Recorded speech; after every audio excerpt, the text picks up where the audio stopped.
I just finished 75 hard, and as you guys can tell by my voice, I'm sick right now. It was brutal, but it absolutely changed my life. It was one of the harder things that I've ever done in my life, and I've done a lot of hard things, and it was definitely worthwhile. It was worth the 75 days that I put down to do it. If you don't know what 75 hard is, it's basically a discipline challenge, and there are 5 different rules that you have to follow. The first is you have to drink a gallon of water a day. This habit has actually stuck with me. I've drank a gallon of water a day since I finished 75 hard. I'm probably going to continue doing it for the rest of the year. It's just super healthy. It helps your skin clear up, helps with your energy levels, helps with basically everything as far as your body goes. The second rule is you have to follow a diet. Now, for me, I wanted to bulk during 75 hard. I'm on the skinnier side, so I wanted to put on weight. So that just meant eating 3,500 calories a day and 180 grams of protein every single day, which if you've ever bulked, this is not really that extreme of a bulk. 3,500 calories a day is not that much compared to what a normal athlete eats. I was an athlete throughout high school, so this wasn't too big of an adjustment for me. The third rule, which was one of the hardest ones for me, is you need 2 workouts a day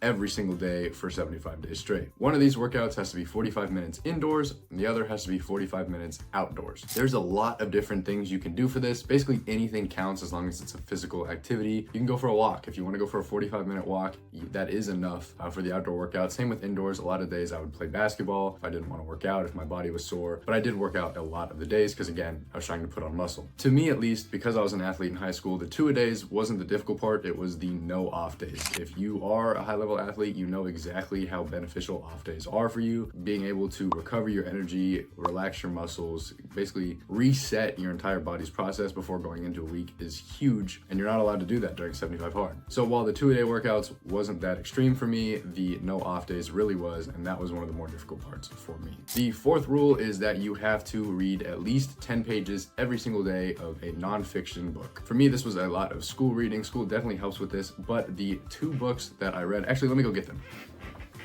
The 2 books that I read was this one, Science of Success by Wallace D. Wattles. I actually don't recommend this book. It says the same thing over and over again. It's about manifestation. If you want to read an older book, this is an older book, about manifestation, Think and Grow Rich is a lot better.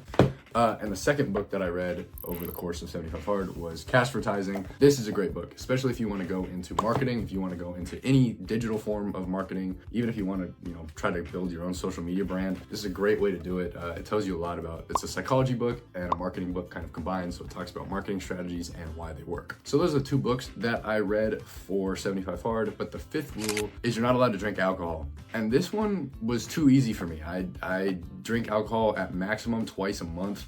It doesn't affect my day-to-day life whatsoever. It's more of like, oh, sure, I'll have a couple glasses of wine. Or, if my friends are having a party, sure, I'll go for a little bit. But I don't drink alcohol enough to where getting rid of it would make any sort of difference. So instead of getting rid of alcohol for me, I got rid of caffeine, which turns out is way harder, or at least it was for me. There was a lot of times where I would walk into the gym already completely out of energy because there's no boost at all. There's no caffeine boost. There's no rest day boost. You literally just get up and go. So would I recommend doing this? No. If you're gonna do 75 hard, doing it with caffeine is a lot easier than getting rid of caffeine. But if you want that little extra challenge, do it. And these are the 5 rules. A couple other things that I decided to do was I deleted Snapchat. I still haven't downloaded it. I don't think I will ever re-download Snapchat. And I also only use TikTok to post. If you follow my TikTok account, I post yapping videos basically on there. And I allowed myself to do that, but I would not allow myself to scroll. And then Instagram, of course, I don't really use Instagram except to post anyway. So I just tried to limit my social media use as much as possible. That was my 6th rule. And again, I wanted to make this as hard as possible for me. So my 7th rule was I needed 7 hours of sleep every single night. And I'm actually really glad I added this rule in because if I hadn't added this rule in, I would have gotten 5 or 6 hours of sleep a night and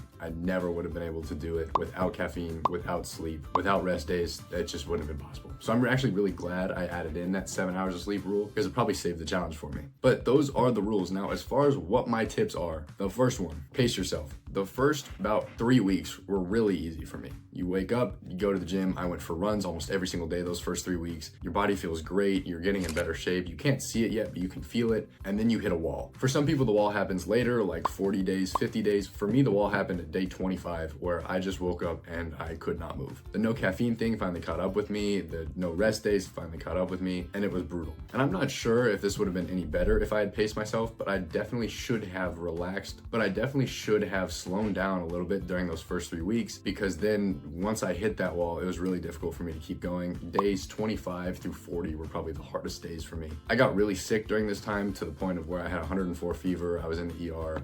I did take a day off because of that. So I would recommend pacing yourself during that first half of the challenge. The second tip has to do with your diet. I would say, unless you are specifically trying to lose weight, the diet is the hardest part. I would say that the diet is the hardest part. So pick a diet that actually fits what your goals are. If you do want to lose weight, then go on a diet that'll help you lose weight. But if you're happy with your body, if you're happy with where you're at and you just want this to be a discipline challenge instead of a body challenge, pick a diet that's a little bit easier for you. Maybe you want to go vegan. Maybe you want to go a carnivore diet. Those are easier diets than trying to say, I want to lose 20 pounds during this 75 days and this is how I'm going to do it. Those diets are really difficult. So if you can, pick a diet that's a little bit easier, but obviously if you want to lose weight, pick a diet that'll help you lose weight. My third tip, reading books that are good. This one, really easy to get through.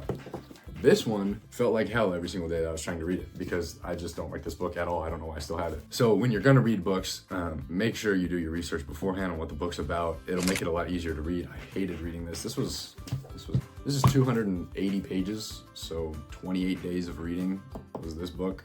And I did not enjoy it at all. As far as the water goes, the water is easy. As far as the alcohol goes, I would give up alcohol instead of caffeine because use caffeine to help you with this challenge because it definitely will. And really the biggest tip on my end is just be prepared for when you hit that wall to have yourself in as good a shape as possible to hit that wall so you don't get sick the way I did, so you're able to keep pushing through and finish the challenge without taking a day off. As far as results go, I wasn't going for a specific body goal. I wasn't trying to gain a specific amount of weight, anything like that. So instead, I just took a before and after picture every single day. Actually, that's part of the rules, is taking one progress picture every single day, which I did. I gained about 15 pounds. I went from 6'4", 170 to 6'4", 185 by the end of the challenge, and I could really see a difference. My arms were a lot bigger, my shoulders were a lot bigger, my chest was a lot bigger, and I was still just as athletic as I was before because I was going in kind of a clean bulk instead of a dirty bulk. So I definitely felt a difference. I've since lost some of the weight that I've gained, but I'll include those pictures up here now on the screen of the before and the after of what my body looked like. All in all though, it's an absolutely amazing challenge. If you have any form of discipline, questions about yourself, what you can get through, where your limits are with things, try 75 hard, because at the end of the day, it's only 75 days. It's 2 months and 14, 15, 13 or so days. Although I would say doing this as a full-time student and with my marketing agency was pretty brutal. I